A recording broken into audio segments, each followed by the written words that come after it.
Hello everyone. Now let's see value of supply. So we'll start with the chapter of valuation, and this is again a very important chapter from your exam point of view. Simple chapter but very important. Okay, you can expect around 10 marks minimum question on this chapter. Minimum 10 marks, it can go up to 15 to 20 marks also. So let's start. Section 15, value of taxable supply.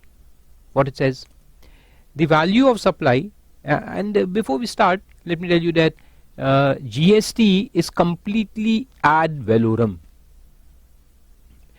The earlier laws of excise included excise specifically was ad valorem, as well as there were different kinds of duties, like there was specific duty based upon quantity of goods and so on and so forth. There were lots of, then there was MRP based duty, and there were many other ways of charging tax. But GST is purely ad valorem.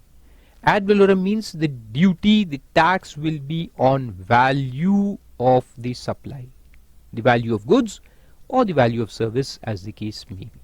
Okay, so as it is completely and wholly on value, therefore finding out the value becomes very important. Okay, so therefore we are seeing this chapter. So let's see. The value of supply of goods or service or both shall be the transaction value. So first point is that the transaction value will be taken as its real value. And what is transaction value? So it is explained, which is the price actually paid or payable for the said supply of goods or service or both, where the supplier and the recipient of the supply are not related. So first condition, they should be unrelated persons. Like in our case, I have supplied this set of DVD or pen drive, whatever you have purchased along with the books, at a particular price, say 14,000, 12,000, there are different prices. So the price that I have charged from you is called as the transaction value. You go to a car shop and buy a car. You go to a kirana shop and buy sugar or tea or this or that. You go to a restaurant and pay the amount, the bill. So all those are examples of transaction value. The amount actually paid or payable. The price actually paid or payable. So it can be on paid basis, or payable means credit system.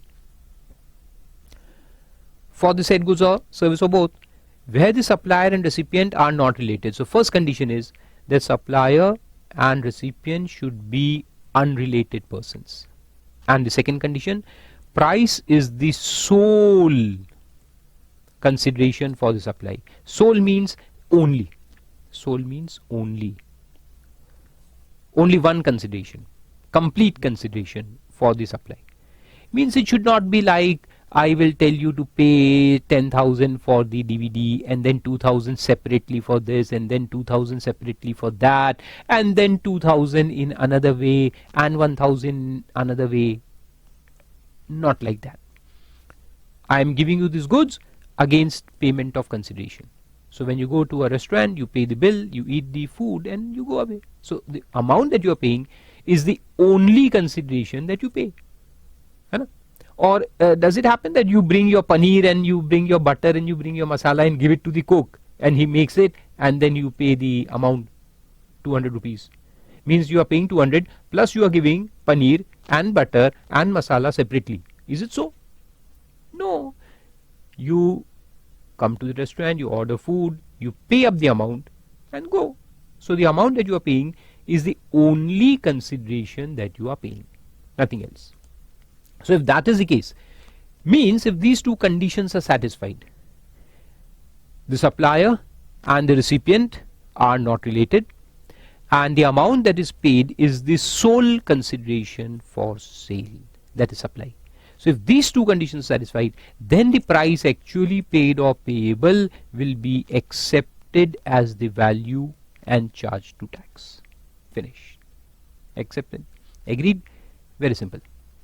But if these two conditions are missing or any one of them is not satisfied, either myself and you are related persons, you are my brother or sister as the case may be, or the price is not the sole consideration.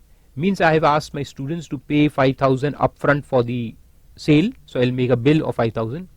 Then I will say that look, this pen drive that I'm using was purchased from that guy, X Enterprise. So I'll tell you that I'll sell you DVD at 5,000, but then you go and pay 2,000 to that person, because the pen drive that I'm using is his pen drive. So you have to pay 2,000 to him, and then you have to pay 1,000 to me separately as transport charges, courier charges. Then you have to pay 1,000 to me separately for using my app, and then you have to pay 5,000 separately for this and 2,000 separately for that. Means the 5,000 that I have written as price of the goods is not the only consideration. There are many extra commercial considerations which you are paying to me or on my behalf to somebody else. So if that is the case, then this 5,000 will be rejected. It will not be taken as the value. So then what we'll do? Then we'll go to rules. There are rules here which we'll see afterwards. So we'll go to the rules and then find out the value in both these situations. One, where there are extra commercial considerations, or number two, where the parties are related. So understood? If these two conditions satisfied, buyer means the recipient and the supplier are not related, and the price that the recipient is paying is the only consideration, sole consideration for supply.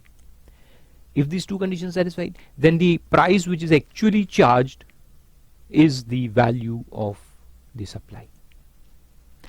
So in 99% of the situations, like you go to shop, you buy goods, you go somewhere, take services, you go to a chartered accountant, pay him the audit fees, we normally pay the whole consideration, one single consideration. So that consideration that we pay will become the value. Then subsection 2 says the value of supply shall include.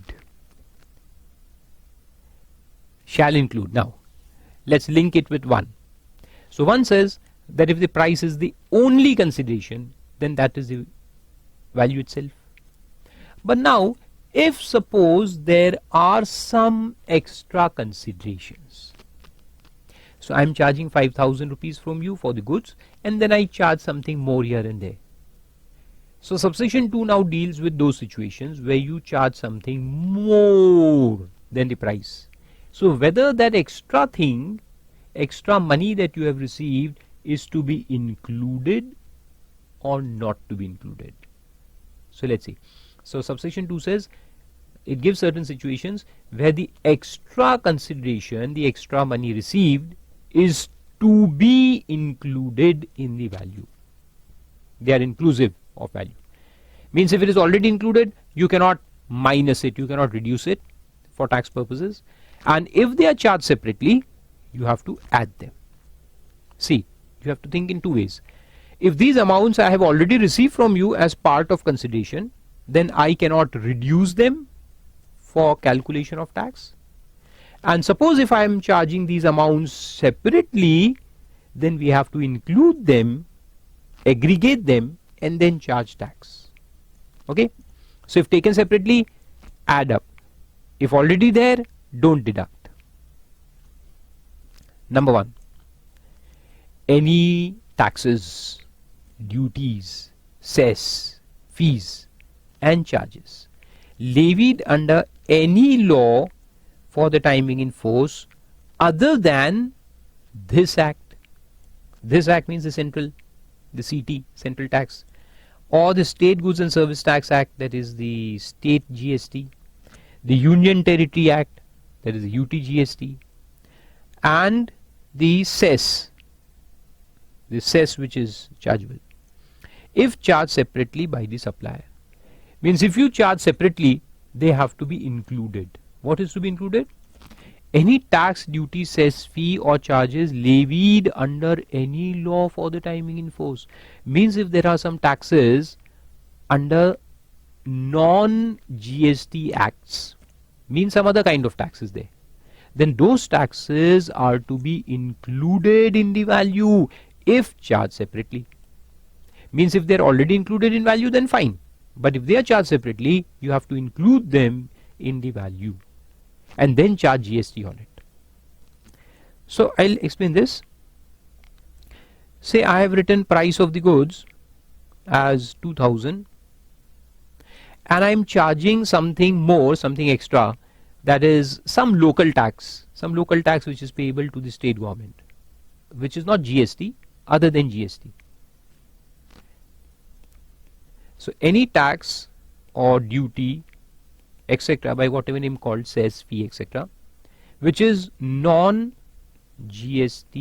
tax, then that tax is to be included. So suppose I'm charging 400 rupees for that, we'll include it. And this inclusion will make it 2400. Now GST will be charged, whether it is integrated or state and central, whatever is applicable, will be charged on this. So this 2400 will become value for charging GST. So GST will be charged on 2400. So I'm not writing which one will be charged. That depends upon intrastate, interstate supply. Intrastate will attract CGST and SGST or UTGST. Interstate will attract ITGST, integrated tax. But value will be 2400. So any other tax which is non-GST tax levied on these goods or service is to be included in the value for charging GST. But GST itself is not to be included. Okay. So suppose there is central tax or state tax or union territory tax or integrated tax, that will not be included in the value. But if any other tax is charged, it will be included. Remember? Very good. So that is the first point. Number 2. Any amount that the supplier means Farooq Haq. So in our example, to understand, you are the recipient, I am the supplier. So any amount that the supplier, Farooq Haq, is liable to pay in relation to such supply. Like for example, that DVD example. I have purchased DVD from that person, Om Enterprises. I am purchasing DVDs from Om Enterprises, recording my lectures and giving it to you. Right? So who is liable to pay for that DVD cost or the pen drive cost? Farooq Haq is liable. So supplier is liable to pay. Means the expenditure basically is of the supplier. The expenditure is of the supplier. He is liable to pay for some expenses in relation to such supply. Means all the manufacturing expenses and my business expenses. Okay, in relation to this supply. But which has been incurred by the recipient of the supply. Is incurred by the recipient means you. So I was telling you now. Then look. Let's see one thing. Before let's take a 2 minutes break. Okay, and let me explain you something. You know, in order to understand taxation laws, you must always first think from tax evasion point of view. Like to become a good policeman, you should think from thief's perspective.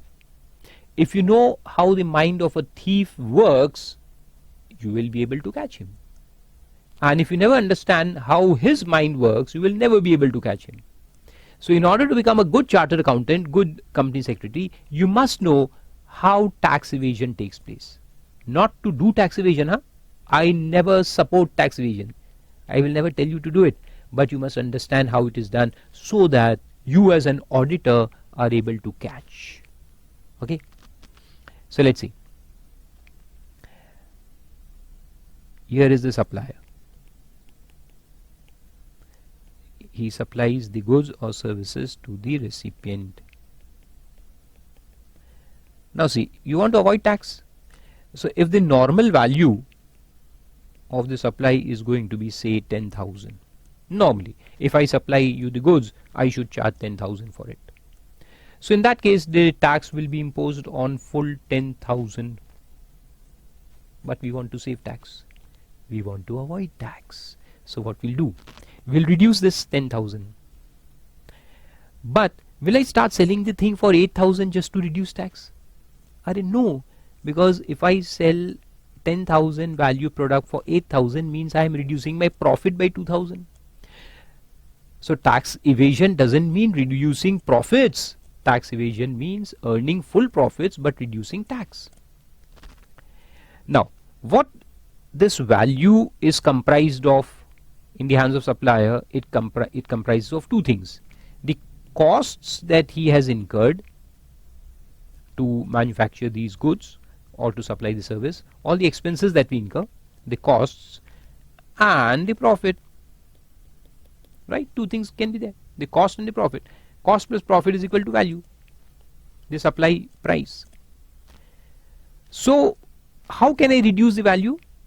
By shifting the burden of cost or shifting the profit to the recipient. That is way I can avoid tax. So either we shift the cost or we shift the profit to the recipient, and thereby we can reduce the value. Now take an example. One of my expenditure is the books that I am giving you, the printing cost of the books, which say for example comes to 1,000, and the pen drive, it also ranges for approximately 1,500. So that these are my costs. So what will I do is, I'll tell you, the recipient, to incur these costs separately. I will reduce 2,500 from my value. So instead of 10,000, now I will charge from you only 7,500. Okay. So now I'll supply the goods at 7,500 only. So we are reducing the value from 10 to 7,500. But I will tell you to incur these two costs separately. So I'll shift the burden of these two costs to the recipient. So recipient will pay directly to the printer for the books and the seller of the PD, the pen drives. So I am purchasing these pen drives from Om Enterprise. Now I will tell you to directly go and pay to Om Enterprise. How much? 1,500. And go to the printer and pay 1,000. So you go to printer, pay 1,000. You go to Om Enterprise and pay 1,500 separately. So what will happen? We are reducing tax. So will the government allow this? Will they accept this? Of course not. Of course not. How can they accept? So therefore they have provided here in the second point, section 15 subsection 2 clause 2 says that if these expenses are incurred by the recipient which were obligated to be paid by the supplier, so these are obligations of supplier paid by the recipient, and they are in connection with the supply. They are in connection with the supply. Why have you paid these amounts? Because of the supply. If there would be no supply, would you go and pay these amounts? No. So you are paying these just because of the supply. These amounts will be added back. So the value for tax purposes will come back to 10,000. So that means you are not allowed to save tax by doing these exercise. So understood now why we are adding them back? Because they were done for tax avoidance purpose. So add them. So any obligation of the supplier means any expense for which the supplier was obligated to pay, but they are incurred or paid by the recipient separately, and they are not included in this price charged. Obviously these two are not included in this price charge now because you are paying separately. Then we have to add them. Clear? Very good. So come back. So read this point again, clause B. the amount that the supplier is liable to pay in relation to such supply, but which are incurred by the recipient of the supply and not included in the price actually paid or payable for the goods or services or both.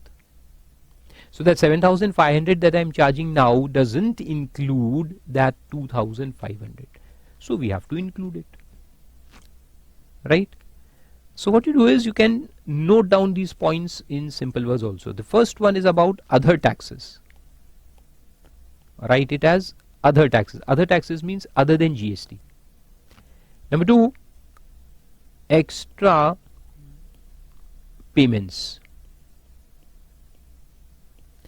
Extra payments which the recipient pays on our behalf. Then number 3, incidental expenses.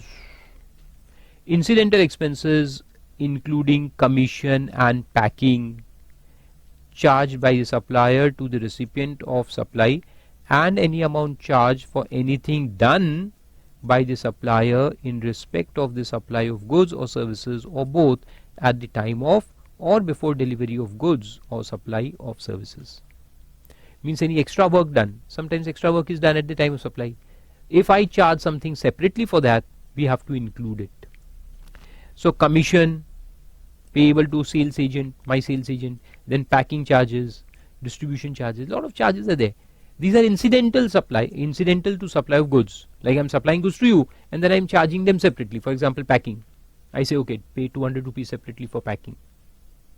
Then 500 rupees for this, 200 rupees for polishing and printing and labeling and branding, and so many things can be there. These are incidental activities. So anything which I recover from you, now here the amount is paid to the supplier only. Recipient pays to supplier for any additions done, any additional thing done in relation to this supply. Those additional amounts will also be included. So here you write down additions and incidental expenses like packing, delivering, etc. The next is interest of fee, late fee or penalty for delayed payment of any consideration of any supply, for supply. This is again an interesting thing. I supply the goods to you for 15,000 rupees, but there is a condition that you will pay within 1 week. If you don't pay within 1 week, then I am going to charge penalty or late fee or interest, or by any other name it can be called. Those amounts that I will receive from you later on will also be part of value, will also be taxable. So these are additional amounts, you can say. Yeah, additional consideration. And this we had discussed in time of supply also. Do you remember these points? We had seen in the chapter of time of supply, section 12 and 13 also, that time of supply of these additional consideration will be the actual receipt, not the invoice, but actual receipt, because invoice is not issued. These are additional amounts received for late payment. It can be interest, it can be late fee or penalty, but that is also taxable. And lastly, subsidies. Subsidies directly linked, underline, directly linked to the price, excluding subsidies provided by central and state government. Excluding subsidies of central and state. So underline central and state and write not includable. Means indirectly not taxable. So subsidies given by central government or state government are not taxable. But if you receive subsidy from anyone other than central and state government, then that is taxable. So that will be included. How this works, let's see. What do you mean by subsidy actually here? Subsidies are also called as grants sometime. They are money paid or received, you can say, from third party for something to be done. For example, here is a subsidiary company which supplies goods to the recipients. Now normally the value of supply should be 50,000, but the holding company of this subsidiary says that don't charge full 50,000 from recipients. You give a discount of 15,000. So you recover only 35,000 from the recipients. So I will now charge only 35,000 from recipients, but my holding company says that when you do that, when you give this discount, we the holding company will reimburse that 15,000 to the subsidy, to the subsidiary company. So this 15,000 is called as subsidy. So holding company is giving a subsidy of 15,000 in order to give discount to recipients. So in this case, this subsidy which I am receiving of 15,000 will be added back here. So this subsidy will be added here. Add subsidy of 15,000. So my value will again go back to 50,000. But if the subsidy is given not by my holding company but by Government of India or the state governments, then it is not to be included. Okay, if it is received from central government or state government, then not to be included. Like it happens in certain cases like oil, but oil is not in GST, so leave oil. Let's talk about fertilizers. In fertilizer industry, since the recipients will be farmers and they should get the fertilizers at a lesser cost, so therefore the Government of India pays subsidy to the manufacturer. So Government of India will pay some like 15,000 rupees per whatever ton or I don't know whatever quintal of supply. So subsidiary will or this manufacturer will supply to the recipients at a reduced cost after deducting that subsidy, and that much amount will be recovered from government. So that 15,000 recovered from government will not be included here. Means there will be no GST on government subsidies. But if the subsidy is received from anyone other than central and state government, then it is includable, then it is taxable. Understood? Very good. So let's quickly revise these 5 points. What were there? Now against this E, what you do is write down non-government subsidy is to be included. Okay, so what all things are to be included? Number one, other taxes other than GST, if charged separately, you include them. Then any extra payment, obligation of the supplier paid by recipient, that you include. Then additions made at the time of delivery of goods or any incidental expenses incurred, they are to be included. Then additional consideration in the form of late fee, interest or penalty or etc. and non-government subsidies. All these are to be included. 5 points to be included in the value. And explanation says that for the purpose of this subsection, the amount of subsidy shall be included in the value of supply of the supplier who receives the subsidy.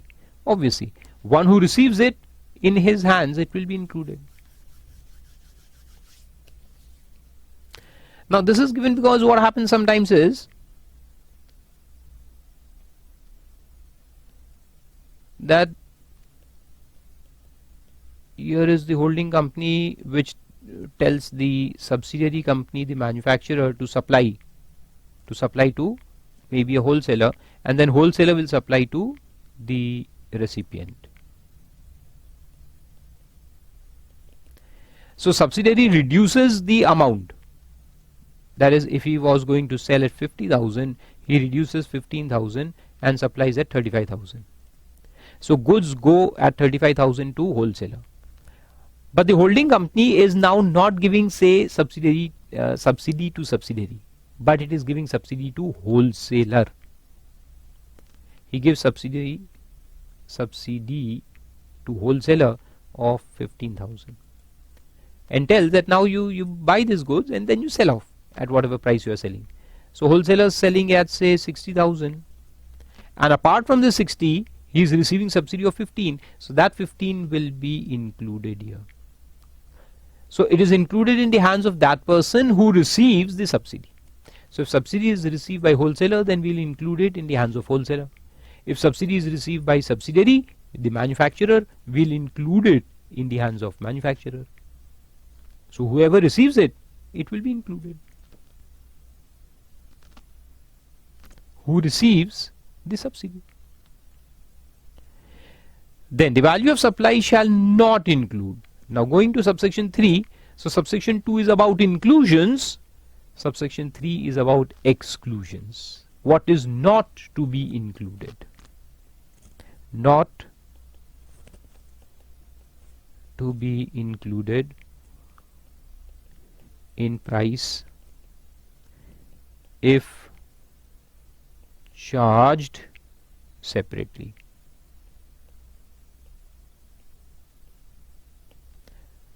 And if included in price, then reduce it from price. If it is included, then you reduce it, and if not included, then don't include it. Not to be included if charged separately, because they are to be excluded. So this is, you can say, exclusion list. So what comes in exclusion? Let's see.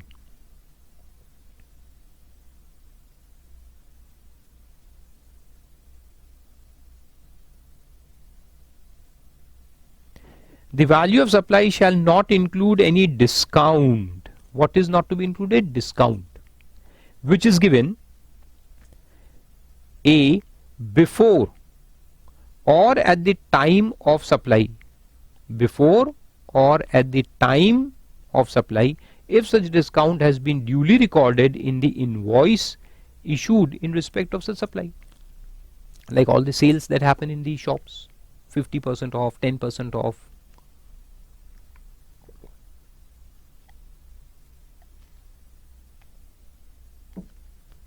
So what happens? We show the discount in the invoice itself. So we'll write invoice 30,000, value of goods, less discount 50%, 15,000, net amount 15,000. So GST will be charged on the net amount after deducting discount. Now that discount can be trade discount, it can be cash discount, or whatever name called. It doesn't matter. If it is a discount, it will be reduced. So tax is payable on net price and not gross price. Okay. But the important point is that it should be mentioned in the invoice. It should be given effect to in the invoice itself.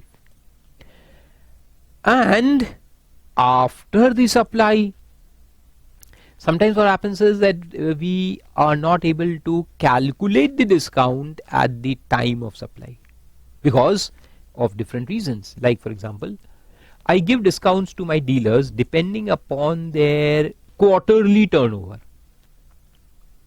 or monthly turnover or annual turnover, as the case may be. So when I am supplying that one quantity, one consignment, I don't know how much discount I'll give you, because discount is at slabs. If you buy more than 10 lakh, this is the rate. If you buy 50 lakh, then this is the rate. If you buy 1 crore, then this is the discount rate. So discount rate can differ. And I am giving you discount on collective turnover of a month. So until the month ends, I will not be able to find out how much discount I am giving you. Or if the discount is on quarterly basis, I will be able to calculate discount only at the end of the quarter. Right? So initial billing will be at full price. Then later on, when I'll get the turnover of that month or the quarter, I'll calculate discount. And what I'll do is issue you a credit note. Issue a credit note. So when I'll issue a credit note, at that time, that much amount of credit note will be reduced from my supply turnover. Means I'll save tax at that point of time. So initially, if I'm billing you 1 lakh, I'll have to pay tax on 1 lakh. The GST will be charged on 1 lakh. Later on, if I give you a credit note of say 10,000, then the GST which is on that 10,000 will get reduced.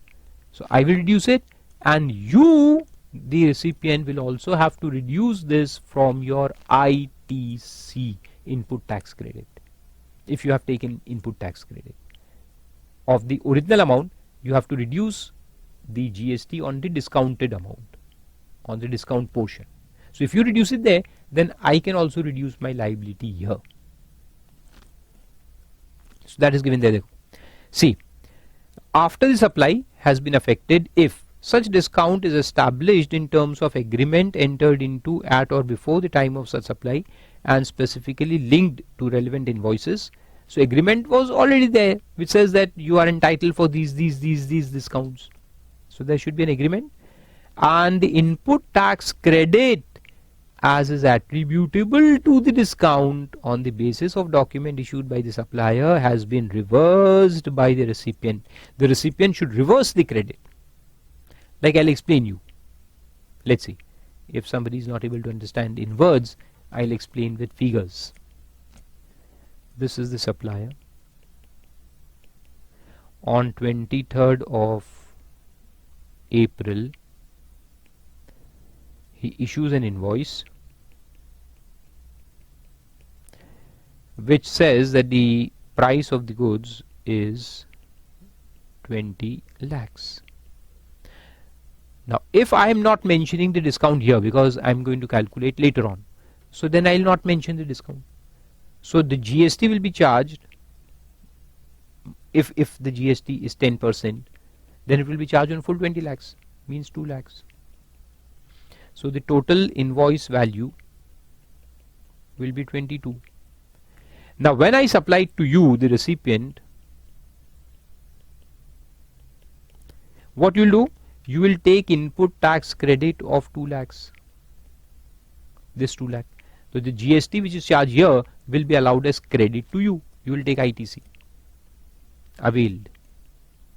2 lakhs. Okay. Now this happens.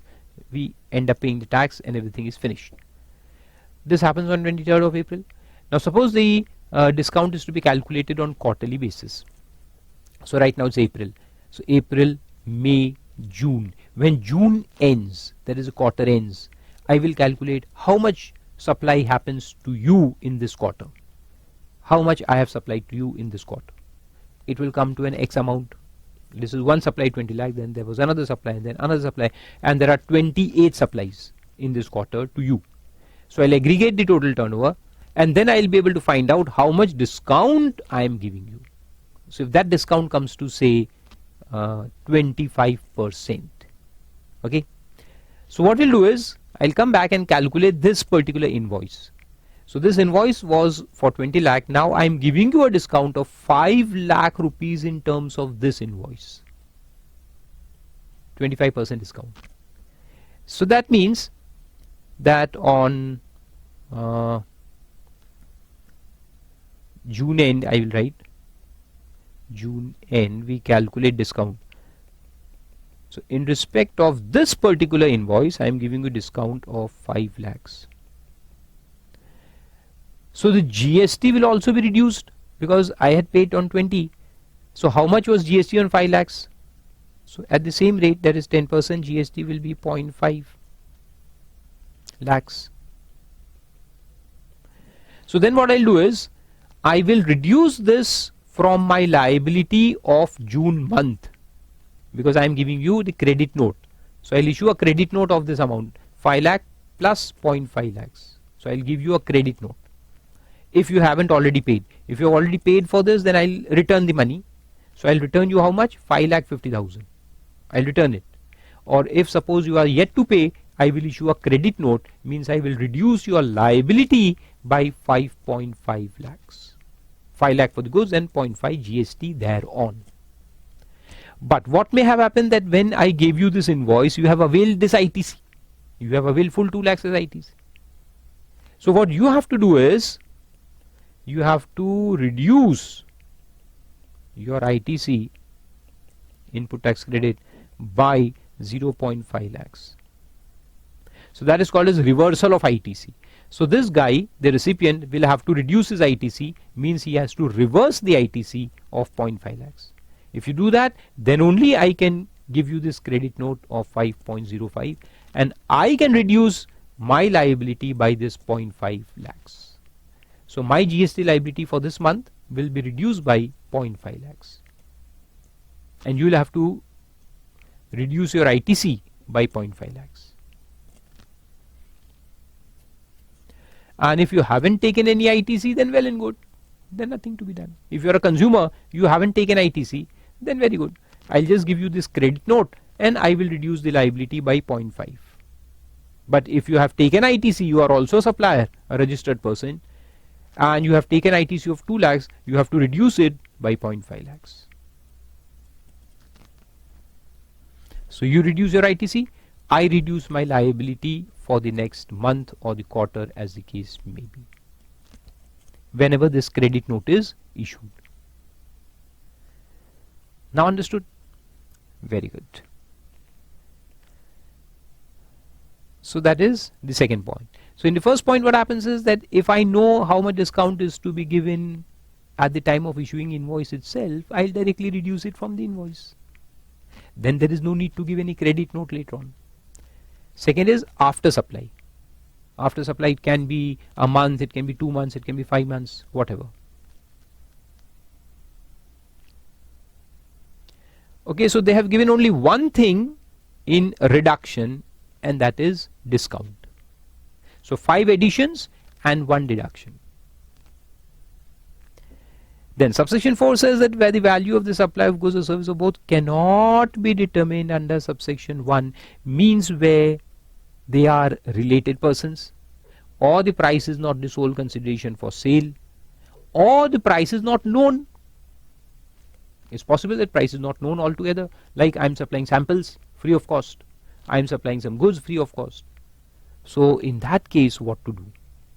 So it says the same shall be determined in such manner as may be prescribed. So as may be prescribed means prescribed under valuation rules. That is actually the CGST rules. So we'll see the CGST rules which are applicable here.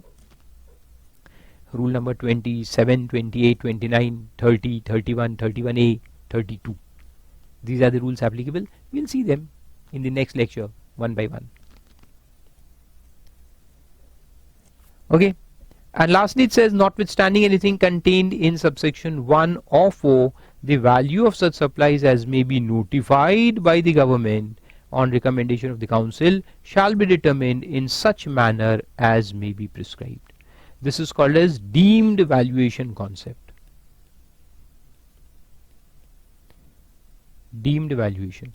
So government will prescribe the supplies, means the goods or service, where this concept will apply, deemed valuation, and they have done it. So we'll see this also. So here there is rule 32 specifically for this, which is for deemed valuation. Rule number 32.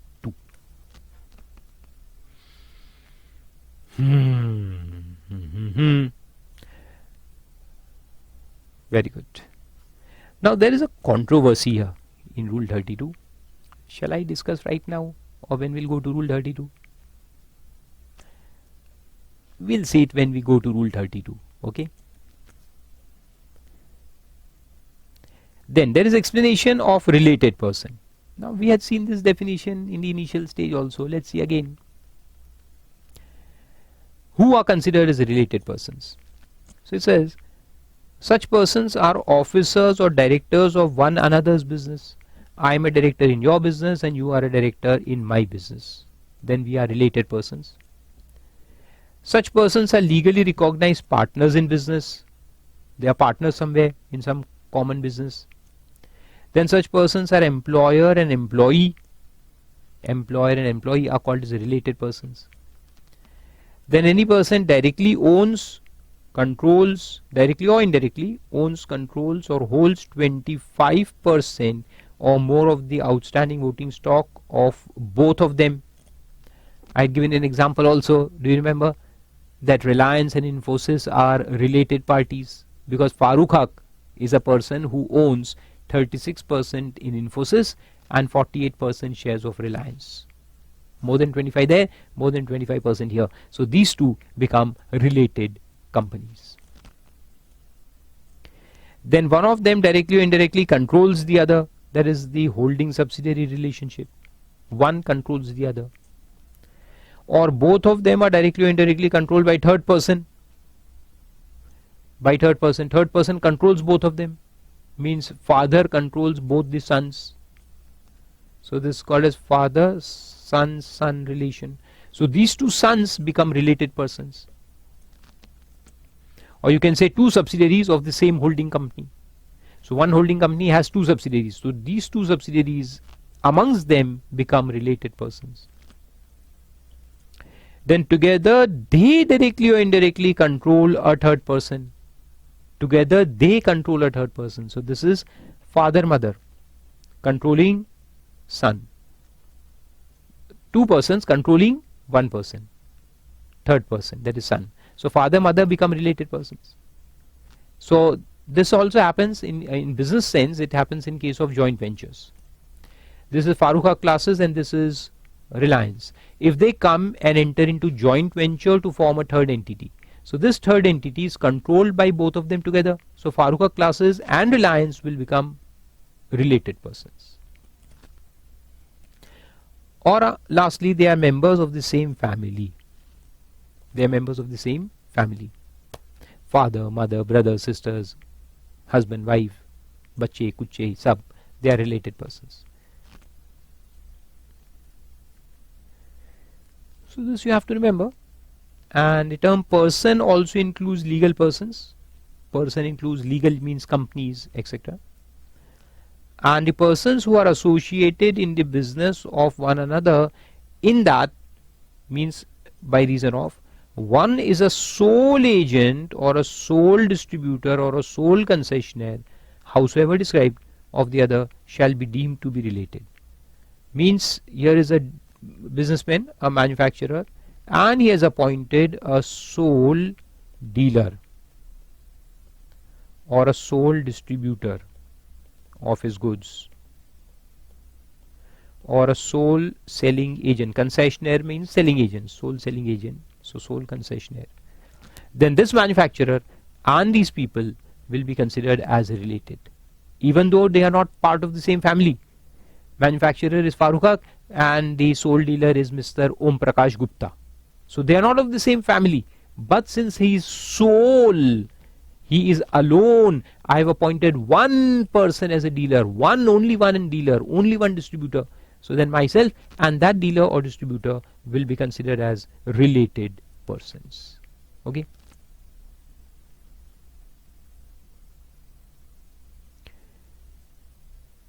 Great. So that was section 15. Very simple. First, it defines that transaction value should be accepted for if two conditions are satisfied. Then it says what is to be included, 5 points in inclusion and 1 point in exclusion. Okay, and then a few clarifications. So that was section 15. Simple, eh? Go through it twice or thrice if you want. And now in the next lecture, we'll see the rules.